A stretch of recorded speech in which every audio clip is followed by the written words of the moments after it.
For 10 years I believed I had the perfect marriage, the perfect life in our quiet Austin suburb.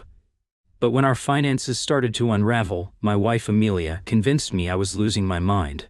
She gaslit me, isolated me, and turned our friends against me, all while our life savings mysteriously vanished. I was on the brink of losing everything, including my freedom, when I discovered her secret. A hidden ledger that exposed a lie so vast and a betrayal so deep, it was almost unbelievable.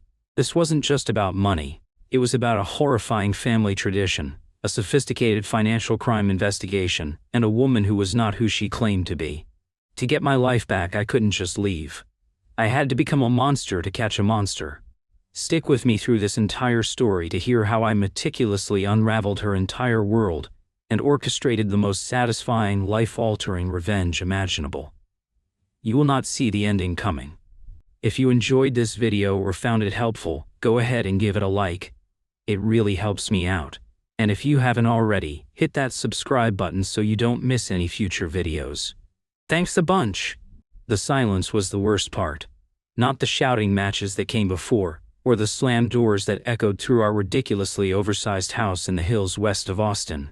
It was the silence that followed, thick and suffocating, when Amelia would look at me with those wide, pitying eyes, as if I were a sick puppy she was tragically forced to put down. That was the silence where her lies took root and grew, strangling everything I thought was real. It's the silence I remember most from the day my life officially ended, and a new, terrible one began.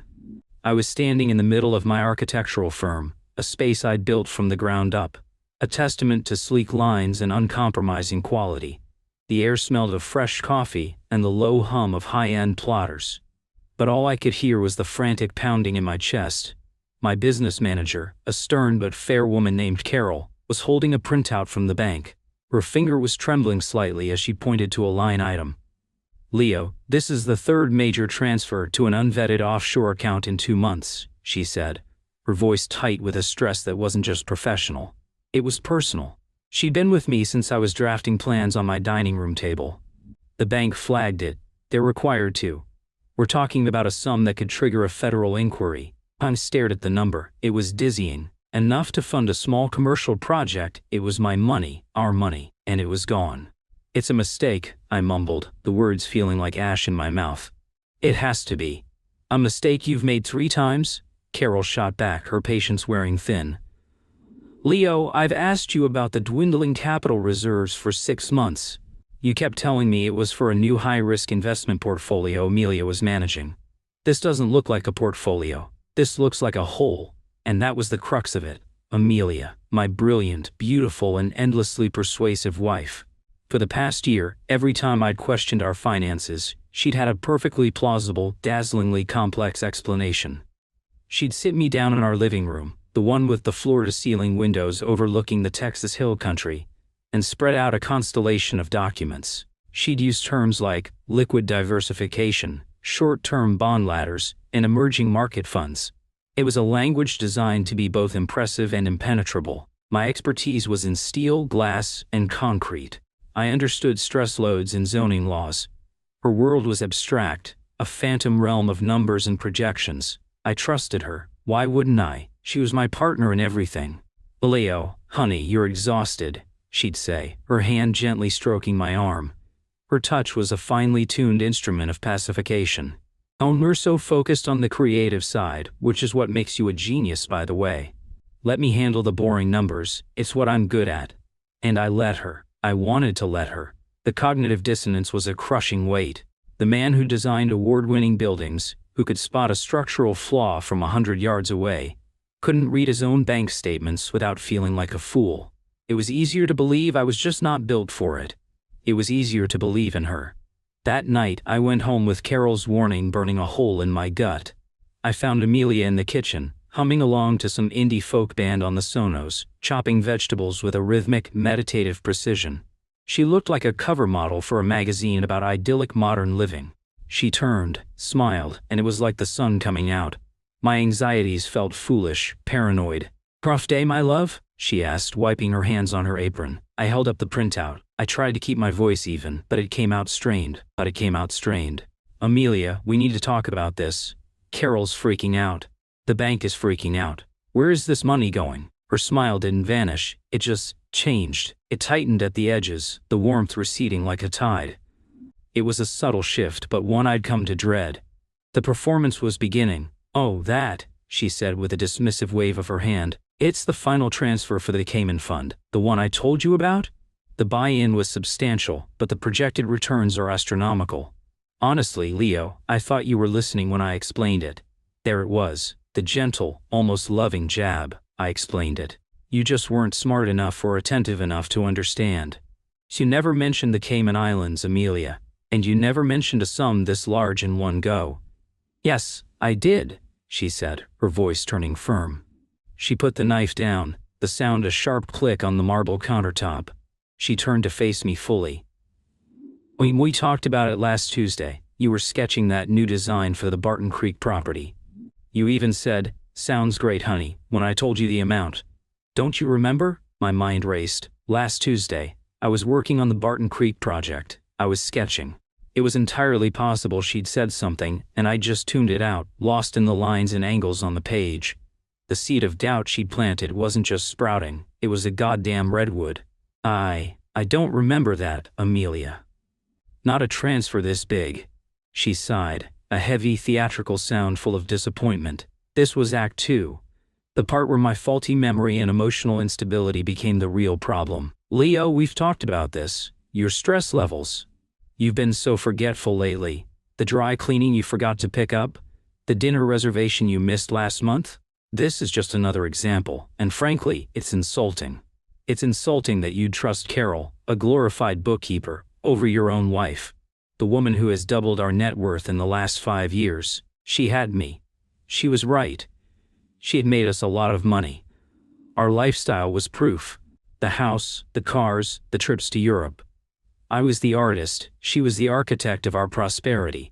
To question her was to question the very foundation of the life I loved. It was easier to question myself. Maybe I was just cracking under the pressure. "I'm sorry," I said, the words tasting like defeat. "And you're right, it's just a lot of money." It spooked me. The warmth instantly returned to her eyes. The storm had passed. She crossed the kitchen and wrapped her arms around my neck.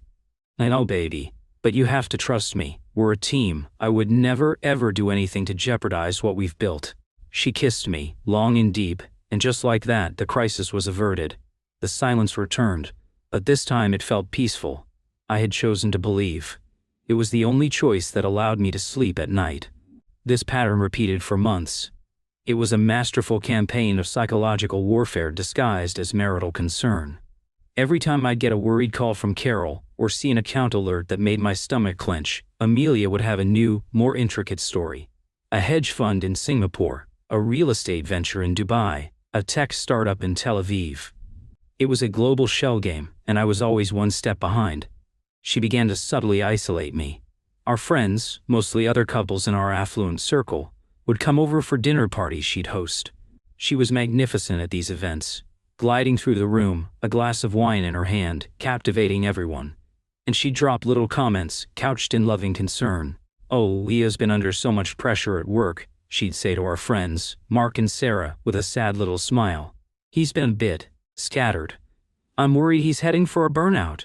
Or to another friend, "I'm trying to get Leo to take a vacation, but he's become so paranoid about the business. He's checking the accounts 3 times a day. It's not healthy." She was building a narrative. Leo, the brilliant but fragile artist, was coming unglued. And she, Saint Amelia, was the long-suffering wife holding it all together. People started looking at me differently, with that same pity I saw in her eyes. When I'd try to talk to Mark about my financial worries, he'd clap me on the shoulder and say, "Man, you need to relax. You've got Amelia handling all that. She's a shark. You're lucky to have her." I was living in a world she had built, and in her world, my instincts were symptoms of a disease. My questions were proof of my paranoia. My fear was evidence of my instability. This is what gaslighting does. It doesn't just make you doubt the facts, it makes you doubt your own mind's ability to perceive facts. It's a prison where the bars are made of your own self-doubt. The breaking point came on a Tuesday in April. I received a certified letter. Not at the office but at home. It was from a private lending firm I'd never heard of. It was a final notice of default on a $2 million line of credit. A line of credit taken out against my business. My signature was at the bottom of the application. I stared at it. The signature was perfect. It was a flawless forgery. Every loop, every slant, it was my signature. But I had never signed it. I felt the floor drop out from under me. This wasn't an investment. This wasn't a misunderstanding. This was a crime, a deliberate, calculated act of fraud. I drove to the office in a daze. Carol was waiting. She didn't need to say anything. The look on her face said it all. She'd received a call from the lender. Initiating proceedings to seize business assets, Leo, she said, her voice hollow. Your personal assets, too. The house. Everything is cross-collateralized. Everything. 10 years of my life. My work. My home. It wasn't me, Carol, I whispered, holding out the letter. I never signed this. I never signed this. She looked from the letter to my face. For the first time in months, I didn't see pity. I saw a flicker of something else. Belief. Then who did? She asked. The question hung in the air, but we both knew the answer. There was only one other person who had access. Only one person who knew my signature well enough to replicate it. Only one person who could have done this. I went home. The house felt different. It was no longer a home, it was a crime scene. Every beautiful object, every piece of art we'd collected, seemed to mock me. It was all bought with money that was never really mine. Amelia was in her home office, a sleek, minimalist space she'd designed herself. She was on the phone, laughing. She saw me in the doorway and her face lit up. "Oh honey, you're home early," she said, winding up her call. "Listen, I've got to go." "I'll call you back. Love you." She hung up and turned to me, her smile still in place. "What's up?" I didn't say a word. I just dropped the default notice on her glass-top desk. She picked it up. She read it. And for the first time, the mask didn't just slip, it shattered. The warmth vanished. The pity vanished. Her face went blank, her eyes turning as cold and hard as river stones. There was no performance. This was the real Amelia. "And so," she said, her voice flat, devoid of any emotion. "She found out." The casualness of it was like a punch to the throat. No denial, no elaborate story, just a calm, chilling admission. You forged my signature. You took out millions in loans?" "I did what I had to do," she said, leaning back in her chair, crossing her arms. She looked at me not as a husband, but as a business problem that had just become complicated. It was a bridge loan. The Dubai property went south. I needed to cover the loss before it tanked our other holdings. It would have all been paid back in the next quarter. You were never supposed to see this. You were never supposed to see this. The audacity was breathtaking. The crime wasn't the fraud itself, but my discovery of it. "You've destroyed my company, Amelia. We're going to lose everything." "Don't be so dramatic, Leo," she scoffed. "It's a temporary cash flow issue. I have a plan. But now, because of your snooping and your little bookkeeper's panic attack, the lenders are spooked. You've made this infinitely more difficult."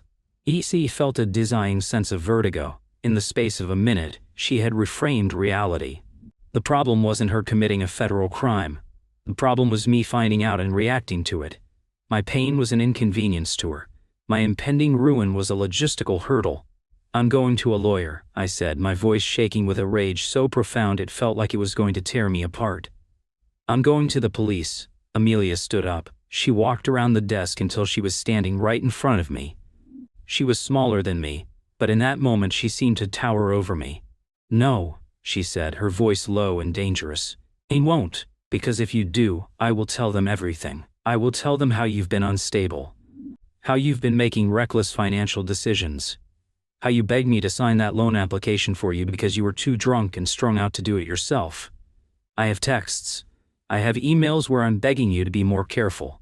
I have our friends, who will all testify that you've been erratic and paranoid for the last year.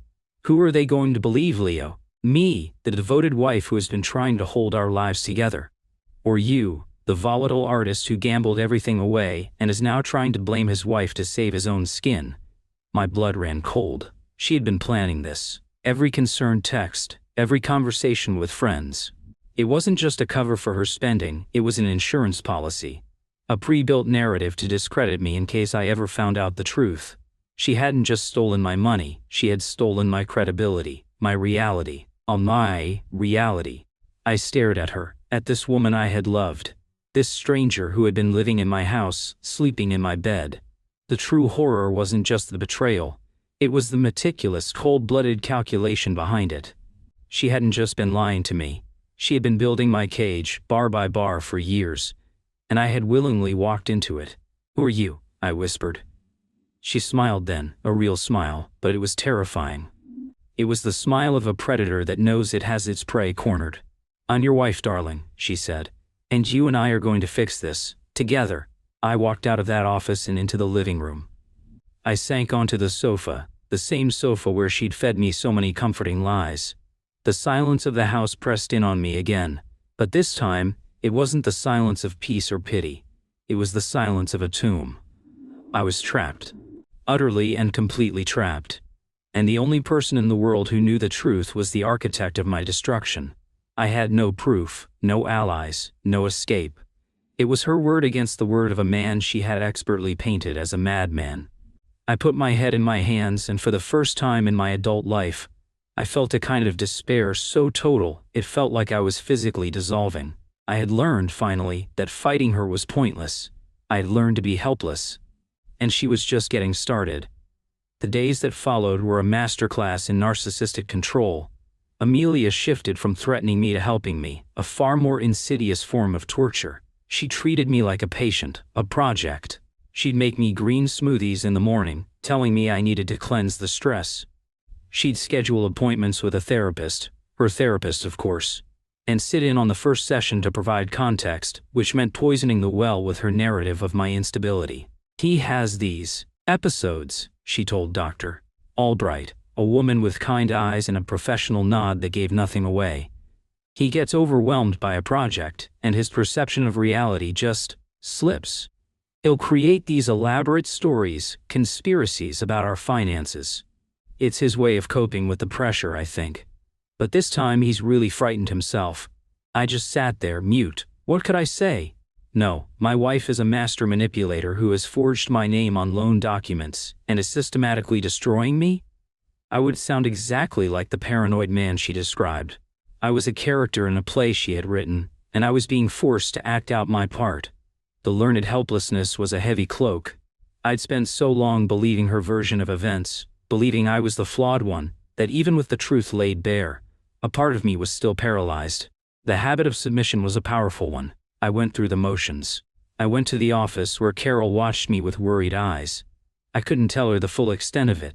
Admitting it out loud felt like giving it more power. Admitting that my wife, the woman I had built a life with, was a sociopath who had me in a checkmate position. It was too much. Amelia's plan to fix the situation was horrifyingly simple. We were to declare a form of strategic bankruptcy for the business, citing market volatility and a few ill-advised aggressive investments that I, of course, had pushed for. She had fabricated an email chain, using a ghost account she'd created years ago, showing me arguing with her, demanding we go all in on the very ventures that had failed. It was a digital ghostwriting of my own downfall. "We'll take a hit," she said, going over the plan at the dining room table as if we were planning a vacation. "But we can protect the house and our personal assets if we play this right. We just have to present a united front." The grieving, supportive wife standing by her husband who flew too close to the sun. Yeah, I felt like I was going to be sick. She wanted me to be her co-conspirator in my own character assassination. The catalyst for change, the tiny crack in the prison wall, came from the most unexpected place. My father, he was a retired civil engineer, a man of few words and absolute principles. He lived a quiet life in Fredericksburg, an hour away. We weren't close in an emotional, effusive way, but there was a deep, unspoken respect between us. He called one evening, a rare occurrence. "Leo, your mother and I are worried." She'd already laid the groundwork, painting a picture of my stress and burnout. "She said the business is in some trouble," he continued, his voice steady. "Said you took some big risks." Dad, it's complicated." There was a pause on the line. I expected a lecture. I expected him to tell me to listen to my wife. But he didn't. "Is it complicated?" he said slowly. "Or are you being bullied?" The question hit me with the force of a physical blow. Bullied. It was such a simple, childish word, but it cut through all the complex psychological jargon. It was the truth. I was being bullied. A mission costing me everything. Leo, you just have to decide to do it. Stop thinking about the structure. Think about the foundation. Is it solid or is it rotten? If it's rotten, you don't patch it. You tear it down and start over. He hung up. He didn't offer solutions or sympathy. He offered me a blueprint. Tear it down. That night, for the first time in a long time, I didn't sleep in our bed. I slept on the sofa in my home studio, and I began to think, not like a husband or a victim, but like an architect, like my father's son. Every structure has a weak point. I just had to find Amelia's. Her weakness was her narcissism, her unshakable belief in her own intellectual and moral superiority. She needed to be the smartest person in the room. She needed to be admired. And she had an almost compulsive need to document her successes, even her criminal ones. She was arrogant, and arrogance leaves a trail. I started my investigation in the dead of night, while she slept soundly upstairs, confident in her victory. I began with her office. I knew her password. It was the name of the first dog she'd ever had, a detail she'd shared in a rare moment of what I once thought was genuine vulnerability. Now I saw it for what it was, a calculated bit of intimacy to foster a false sense of trust. Her computer was a fortress of organized deception, folders within folders, password-protected files. But I was patient. I was methodical. For 2 weeks I became a ghost in my own house. I slept for a few hours at a time, surviving on coffee and a cold, burning rage. I used password-cracking software I downloaded from the dark corners of the internet. I read tutorials on forensic data recovery. My architectural mind, used to seeing systems and patterns, started to see the shape of her fraud. I found the real bank statements, the ones she'd kept hidden. She wasn't just covering losses. She was siphoning, building a massive nest egg in a series of anonymous, untraceable accounts. But where was it all going? The amounts were too large for even her lavish tastes. The breakthrough came from an old, discarded laptop of hers I found in a storage closet. She must have thought she'd wiped it clean. She had, but she hadn't destroyed the hard drive. I spent 3 days using recovery software, watching as fragments of deleted files slowly rematerialized on my screen. And then I found it. It wasn't a document. It was a photo, a grainy, deleted picture from years ago. It was Amelia, younger, standing on a porch with an older man. They were both smiling. Behind them was a sign for a small accounting firm, Clark & Son Accounting. Clark, that was her maiden name. I'd met her father, Thomas Clark, a few times. He was a quiet, sickly old man, she'd always said. Retired early due to a chronic heart condition. Lived a simple life in a small town in East Texas. Amelia sent him money every month, a fact she'd always presented as proof of her boundless generosity and familial duty. But the man in the photo wasn't sickly. He looked sharp, shrewd, and the name of the firm, Clark & Son, not Clark & Daughter.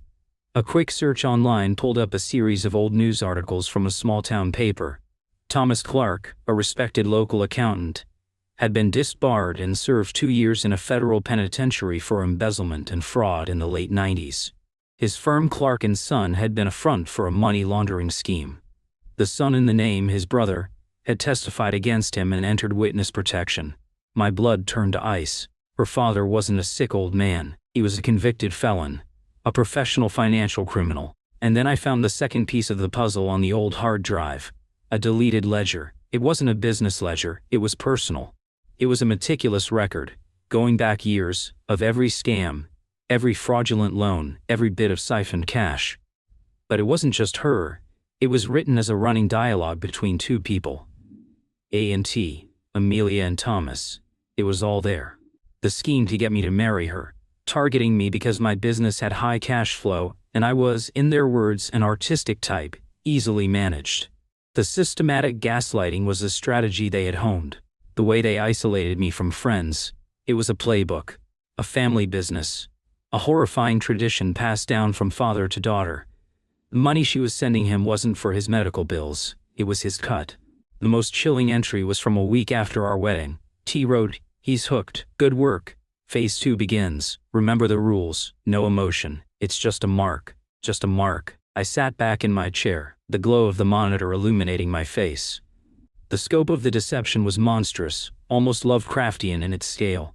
My 10-year marriage wasn't a relationship. It was a long con, a financial crime that had worn the mask of a life, I wasn't a husband, I was an asset to be liquidated. The despair I'd felt before was gone. It had been burned away by a rage so pure and cold it was crystalline. My father's words came back to me. If the foundation is rotten, you tear it down. They thought I was an artist. They thought I was a fool. They were about to find out what happens when an architect decides to demolish a building. I wasn't going to the police. Not yet. That would be messy, he said, she said battle. I needed more. I needed irrefutable, undeniable proof. I needed a confession, and I knew exactly how to get it. I was going to use her own narcissism, her own arrogance, as the bait. I was going to pretend to break completely. I would embrace the role she'd written for me, the broken, helpless husband. I would become her most devoted project. I'd let her save me. And while she was basking in the glow of her own perceived brilliance, I would be setting the charges.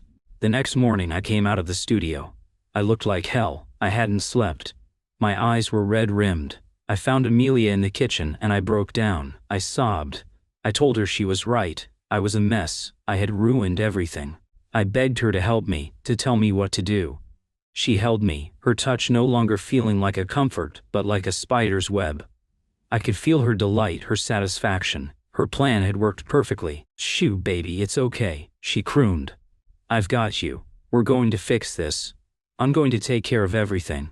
I let her lead me to the sofa, and as I leaned my head on her shoulder, feigning utter defeat, I looked around the beautiful hollow room she had built with my money. And I made a silent promise. I'm going to burn this all to the ground.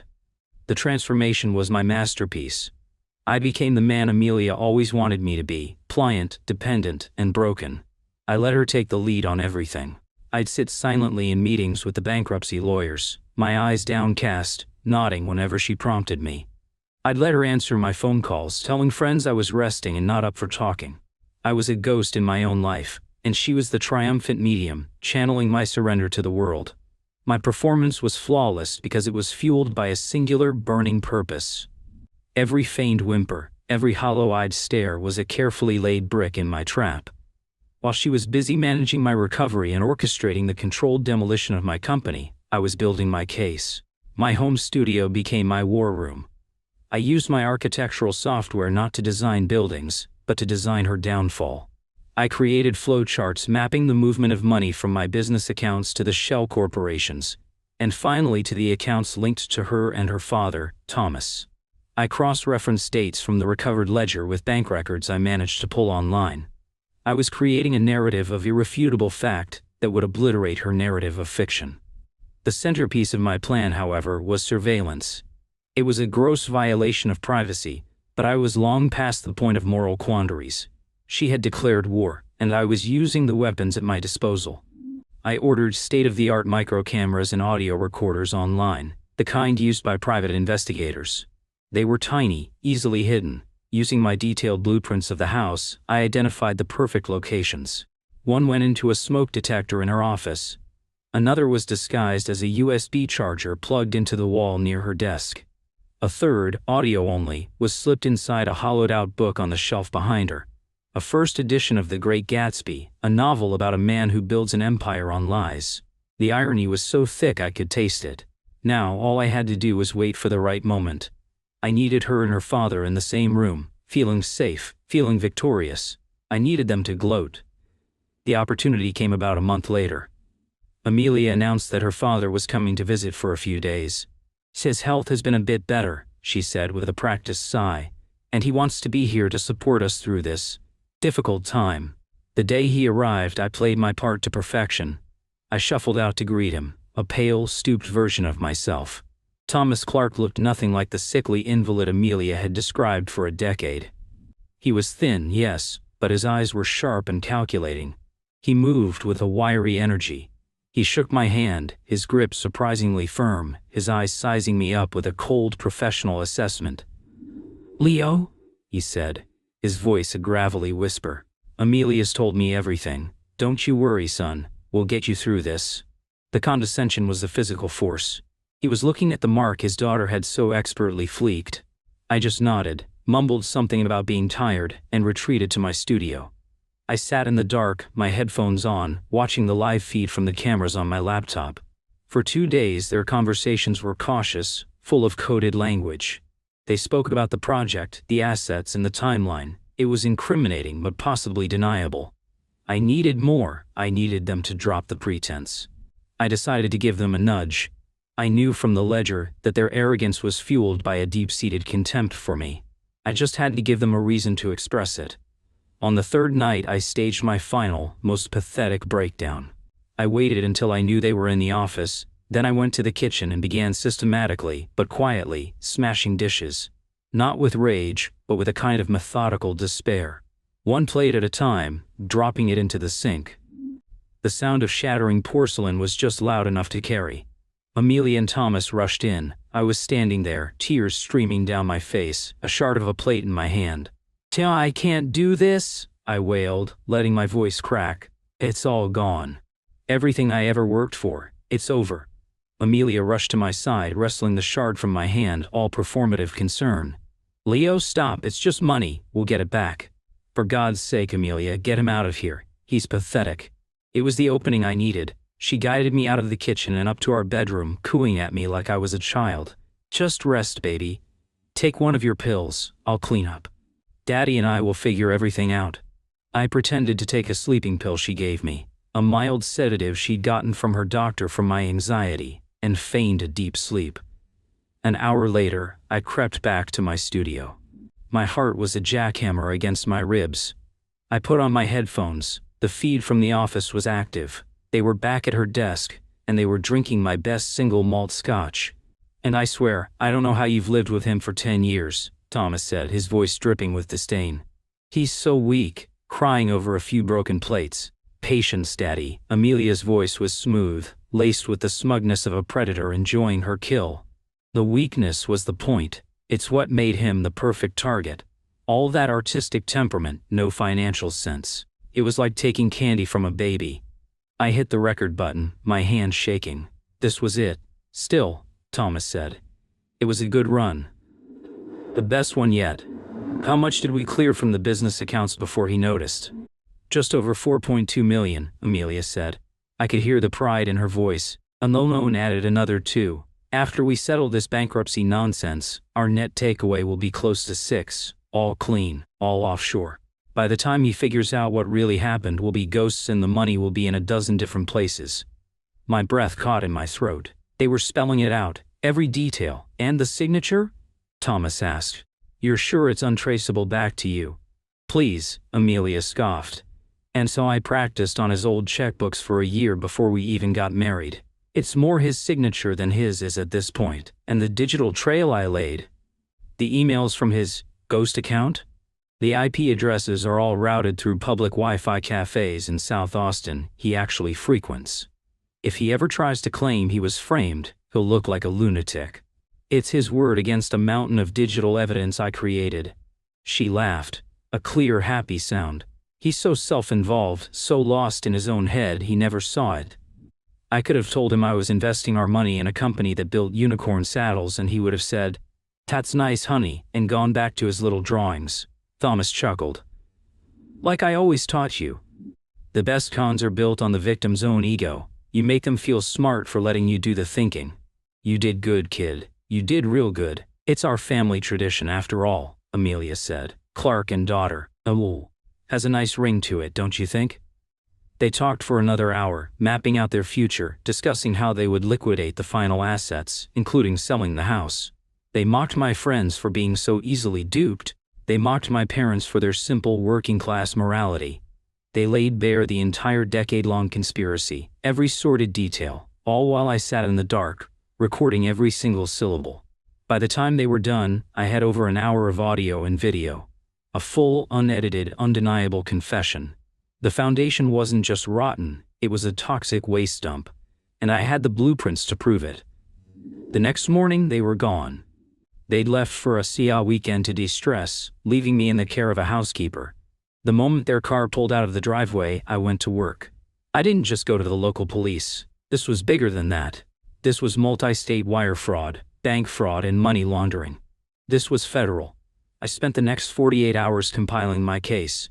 I created a master file on a secure encrypted hard drive. It contained the full, unedited video and audio recordings, the recovered ledger from the old laptop, the forged loan documents alongside genuine samples of my signature for handwriting analysis, the complete digital trail of the fraudulent emails, with a report from a cybersecurity expert I hired online demonstrating how they were created and sent, my own meticulously drafted report, a 50-page architectural breakdown of their entire 10-year scam, complete with flowcharts, timelines, and account numbers.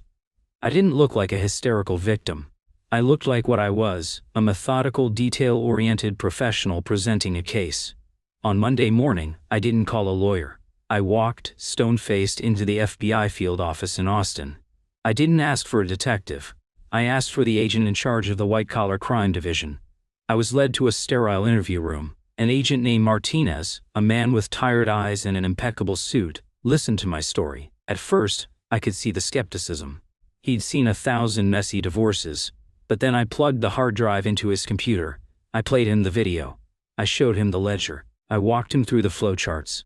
The skepticism in his eyes slowly turned into stunned disbelief, and then into a kind of grim professional excitement. He called in his supervisor. They watched it again. By the end of the day, I was no longer a suspect in my own financial ruin. I was their star witness. They placed me in protective custody in a hotel, not for my safety, but to keep me firewalled from Amelia and her father. The takedown happened 2 days later. Amelia and Thomas returned from their spa weekend, tanned and relaxed. An FBI team was waiting for them in the driveway of my house. I wasn't there to see it, but Agent Martinez described it to me later. He said the look on Amelia's face when she was presented with a federal warrant, when she saw the swarm of agents raiding her office, was not of fear or anger. It was of pure, unadulterated shock. The shock of a master chess player who has just been checkmated by a pawn. She simply could not compute how the pathetic, broken man she had so thoroughly controlled could have orchestrated this. Her entire worldview, built on the foundation of her own superiority, crumbled in that instant. The aftermath was a storm. The case was airtight. Faced with the recordings, Thomas Clark, a veteran of the system, flipped on his own daughter in a heartbeat to get a reduced sentence. He laid out every scam they had ever run together. Amelia's defense was to plead insanity, leaning into the very narrative of instability she had tried to pin on me. It didn't work. The recordings were too lucid, too calculating. She was sentenced to 15 years in a federal penitentiary for a laundry list of felonies. Her father got 7. The bankruptcy of my firm was halted. The fraudulent loans were voided. The federal government, with the information I provided, was able to recover nearly 80% of the stolen money from the offshore accounts. It was a long and arduous process, but I got my company back. I got my money back. I got my life back. Our friends were, of course, horrified and mortified. I received a flood of apologetic calls and emails. I accepted them graciously, but kept my distance. The experience had taught me a hard lesson about the nature of belief and the allure of a good story. I sold the house. I couldn't stand to be in it. I moved into a smaller, sleeker apartment downtown. I rebuilt my firm, making it stronger and more successful than ever. The story of my ordeal, once it became public through the court proceedings, became a strange kind of legend in the Austin business community. I was no longer Leo the fragile artist. I was Leo the man who outsmarted the devil. It's been 2 years now. Sometimes, late at night when the city is quiet, I think about her, not with anger anymore or with hatred, but with a kind of detached clinical curiosity. I think about the sheer wasted brilliance of her mind, the intricate planning, the psychological acuity. If she had applied that intelligence to anything legitimate, she could have run the world. But she was trapped by her own pathology, a prisoner of a horrifying tradition passed down from her father. The revenge wasn't in her imprisonment. The revenge was in the moment she realized she had been outmaneuvered. The revenge was in me taking back my own reality. She built a prison of lies to contain me, and I used her own arrogance as the key to unlock the door and lock her inside instead. My father was right. The foundation was rotten, and I tore it down. And from the rubble, I built something new. Something smaller, perhaps, but something solid. Something real. Something that is entirely and unshakably my own. The silence in my new apartment isn't the silence of a tomb or a trap. It's just silence. And for the first time in over a decade, it's peaceful. It's the sound of being free.